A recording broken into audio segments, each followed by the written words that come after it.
દિલ્હી રમખાણ કાવતરા કેસમાં સુપ્રીમ કોર્ટે ઉમર ખાલિદ અને શરજીલ ઇમામની જામીન અરજી ફગાવી. ભારતીય જનતા પાર્ટીના રાષ્ટ્રીય પ્રવક્તા શહેજાદ પૂનાવાલાએ તીખી પ્રતિક્રિયા આપી. સર્વોચ્ચ અદાલતે દિલ્હી રમખાણોના કાવતરા સાથે જોડાયેલા મામલામાં જેલમાં બંધ ઉમર ખાલિદ અને શરજીલ ઇમામની જામીન અરજીઓ ફગાવી દીધી છે.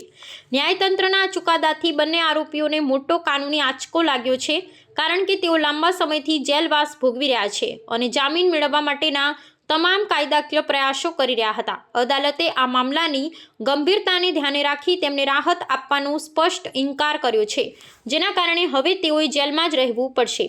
આ કાનૂની ગતિવિધિ બાદ રાજકીય ક્ષેત્રે પણ ગરમાવો જોવા મળ્યો છે.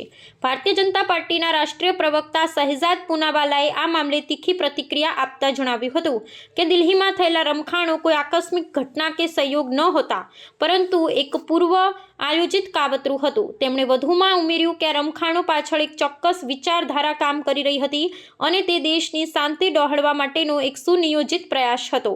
ભાજપ દ્વારા આ મુદ્દે વિપક્ષો પર પણ નિશાન સાધવામાં આવ્યું છે.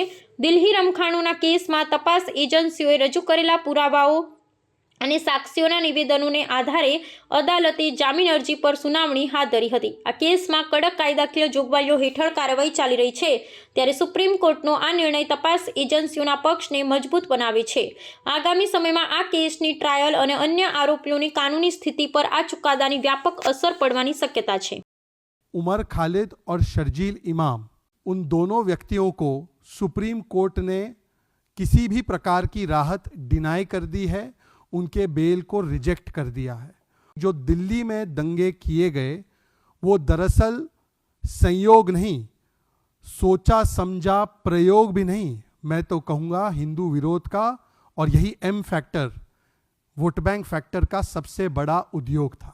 जैसे अभी हमने हाल ही में कई देशों में देखा है, जिसके लिए दुआ इबादत भी रोज कांग्रेस के लोग, समाजवादी पार्टी के लोग करते हैं कि हिंसात्मक रूप से यहाँ पर सत्ता का तख्ता पलट करवाया जाए.